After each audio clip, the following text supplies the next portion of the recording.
Welcome to ഞാനൊരു മലയാളി. ആദ്യമേ ഞാൻ എന്നെക്കുറിച്ച് തന്നെ പറയാം. വർഷങ്ങളായി യു.എയിൽ താമസിക്കുന്ന ഒരാളാണ് ഞാൻ. ഹൗസ് വൈഫാണ്. യൂട്യൂബ് ചാനൽ തുടങ്ങണം, സ്വന്തം വോയിസ് ഓവർ കൊടുക്കണം, ഇതൊക്കെയായിരുന്നു എൻ്റെ ധാരണ. പക്ഷെ എവിടെയോ ഒരു കോൺഫിഡൻസ് കുറവ്. എപ്പോഴെങ്കിലും ആ കോൺഫിഡൻസ് വരുന്ന സമയത്ത് ഞാൻ എൻ്റെ സ്വന്തം വോയിസിലേക്ക് തിരിച്ചു വരാം എന്ന് പ്രതീക്ഷിക്കുന്നു. നിങ്ങളുടെ ഓരോരുത്തരുടെയും സപ്പോർട്ട് എനിക്കുണ്ടാകണം. സംസാരത്തിനിടയിൽ പറയാൻ മറന്നു, ഈ കാണുന്നത് ഷാർജ മാർക്കറ്റും ഗവൺമെന്റ് ബിൽഡിങ്ങും ഫ്ലാഗ് ഐലൻഡും ഒക്കെയാണ്. ക്ലിയറായി ഞാൻ ഓരോ വീഡിയോ ചെയ്യാം. ഇപ്പോൾ വിന്റർ സീസൺ ആയതുകൊണ്ട് പുറത്തിറങ്ങാനും നടക്കാനും ഒക്കെ നല്ല സുഖമാണ് കേട്ടോ. ഇതിപ്പോൾ മോർണിംഗ് ആയതുകൊണ്ടാണ് ഇവിടെയൊന്നും തിരക്കില്ലാത്തത്.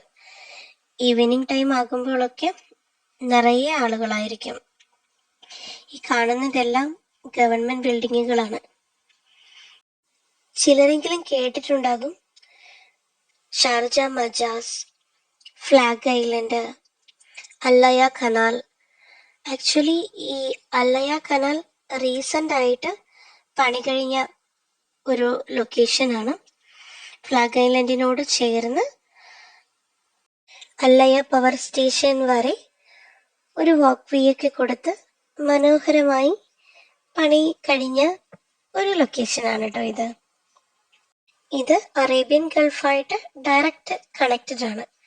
അല്ലയ പവർ സ്റ്റേഷൻ ആണ് സേവ, ഷാർജയിലെ ഇലക്ട്രിസിറ്റി പ്രൊഡക്ഷൻ നടക്കുന്നത്. അതിന്റെ പേര് തന്നെയാണ് ഈ കനാലിനും അവർ കൊടുത്തിരിക്കുന്നത്, അല്ലയ കനാൽ. ഏതൊക്കെ കണ്ടന്റ് എവിടെ നിന്ന് തുടങ്ങണം എന്നൊന്നും യാതൊരുവിധ ഐഡിയയുമില്ല. എന്തായാലും ഇവിടുത്തെ ലൈഫിൽ നിന്ന് തന്നെ തുടങ്ങാം. ഇവിടെ ജീവിക്കുന്നവരെ 4 or 5 ആയിട്ട് നമുക്ക് കാറ്റഗറൈസ് ചെയ്യാം കേട്ടോ. 1000-1500 ദിറംസ് മുതൽ 40,000-50,000 ദിറംസ് വരെ സാലറി വാങ്ങുന്ന വ്യക്തികളുണ്ട് ഇവിടെ. പിന്നെ അതിന് മുകളിലേക്കും പല ഗ്രൂപ്പുകളിലും ജോബുമായി ബന്ധപ്പെട്ട പോസ്റ്റുകളൊക്കെ കാണാറുണ്ട് കേട്ടോ. ആവറേജ് എക്സ്പെൻസ് എത്ര വരും എന്നൊക്കെ ചോദിച്ച്.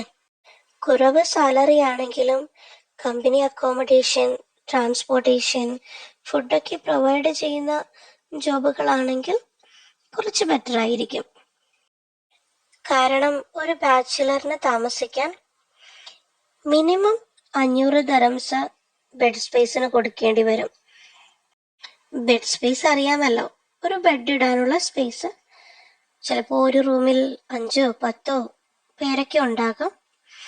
അത് ബെഡ് സ്പേസിന് ഈ പറഞ്ഞ റേറ്റ് ഓരോ എമിറേറ്റ്സിലും ഡിഫറെൻ്റ് ആണ് കേട്ടോ. ദുബായിലുള്ള റേറ്റ് അല്ല ഷാർജയിലുള്ള റേറ്റ് അല്ല അബുദാബിയിൽ.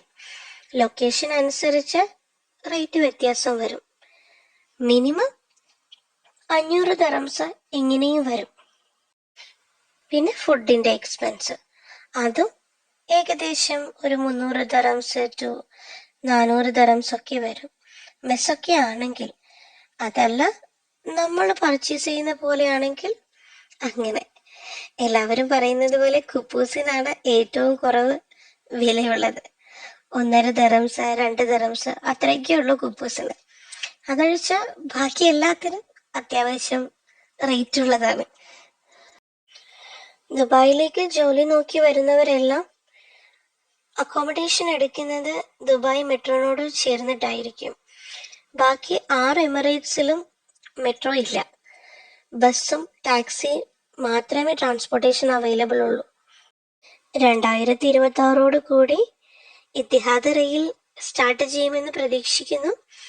അങ്ങനെയാണെങ്കിൽ എല്ലാ എമിറേറ്റ്സുകളെയും കണക്ട് ചെയ്ത് ഒരു റെയിൽവേ നെറ്റ്വർക്ക് ഇവിടെ ആരംഭിക്കും. യു.എ അതിന്റെ പണിപ്പുരയിലാണ്. അപ്പോൾ ഞാൻ പറഞ്ഞു വന്നത്, യു.എയിൽ ഒരു ബാച്ചിലറിന് താമസിക്കാൻ, അതായത് കമ്പനി അക്കോമഡേഷൻ പ്രൊവൈഡ് ചെയ്യാത്ത ഒരാൾക്ക് താമസിക്കാൻ മിനിമം 1000 ദിറംസ് വേണ്ടി വരും. നാട്ടിലെ ഒരു 25,000 രൂപ. അത് കഴിഞ്ഞ് നാട്ടിലേക്കും അഴക്കാനുള്ളവരാണെങ്കിൽ നിങ്ങൾക്ക് ഊഹിക്കാമല്ലോ മിനിമം സാലറി എത്ര കിട്ടണം എന്ന്. സോ അതൊക്കെ ചിന്തിച്ച് ജോബ് നോക്കണം. കാരണം ഇവിടെ വന്ന ശേഷം സ്ട്രഗിൾ ചെയ്യുന്ന ഒരുപാട് പേരെ കാണാറുണ്ട്. പിന്നെ നിങ്ങൾക്ക് ഊഹിക്കാമല്ലോ ബാക്കി വരുന്ന താമസവും എക്സ്പെൻസും എല്ലാം ഇതിന് മുകളിലേക്കാണ്. ഒരു സ്റ്റുഡിയോ ഫ്ലാറ്റിന് 12 to 14,000 dirhams ഇയർലി വരും. അതും ഇപ്പോൾ റേറ്റ് കൂടി കാണുമെന്ന് വിചാരിക്കുന്നു, കാരണം റെന്റ് പൊതുവെ കൂടുതലാണ്. ഒരു 1 BHK ആവറേജ് ഒരു 22 to 28 വരെയൊക്കെ റേറ്റ് വരുന്നുണ്ട്. അത് ലൊക്കേഷൻ അനുസരിച്ചും ബിൽഡിങ്ങിന്റെ ക്വാളിറ്റി അനുസരിച്ചൊക്കെ വ്യത്യാസം വരും. എമിറേറ്റ്സ് അനുസരിച്ചും റേറ്റ് വ്യത്യാസം വരും. ബിൽഡിങ്ങിന്റെ റെന്റ് മാത്രമല്ല, ഒപ്പം സേവ, വൈഫൈ പ്ലസ് ഫുഡിന്റെ എക്സ്പെൻസ്, ഇതെല്ലാം നമ്മളെ ഡിപ്പെൻഡ് ചെയ്തിരിക്കും. പിന്നെ പറയാൻ മറന്നു, 3 BHK 2 BHK ഒക്കെ ഉള്ളവര് ഒരു 1 റൂം അതിൽ ഷെയറിംഗ് ആയി കൊടുക്കും. അപ്പോൾ ചിലപ്പോൾ ഒരു ഫ്ലാറ്റിൽ, ഒരു 2 BHK ഉള്ള ഫ്ലാറ്റിൽ 2 ഫാമിലിയോ, റൂം അനുസരിച്ച് 2 3 ഫാമിലിയൊക്കെ കാണും. അല്ലെങ്കിൽ എക്സിക്യൂട്ടീവ് ബാച്ചിലേഴ്സിന് റെന്റ് ഔട്ട് ചെയ്യും. അങ്ങനെ അപ്പോഴും 1000-1500 dirhams വരെയൊക്കെ അതിനും റെന്റ് വരും. ഷെയറിംഗ് വില്ലകളും അവൈലബിൾ ആണ്. ലീഗൽ ആയിട്ടുള്ളവ വളരെ ചുരുക്കമാണ്, അല്ലാത്തവയാണ് കൂടുതലും. ഫൈൻ കിട്ടിയാൽ കിട്ടി, അങ്ങനെ പറയാൻ പറ്റും. സംശയമുണ്ടെങ്കിൽ ചോദിക്കാൻ മടിക്കേണ്ട. എന്നാലാവുന്ന വിധം ഞാൻ ക്ലിയർ ചെയ്തു തരാം. ഞാനൊരു മലയാളി. വീണ്ടും കാണാം.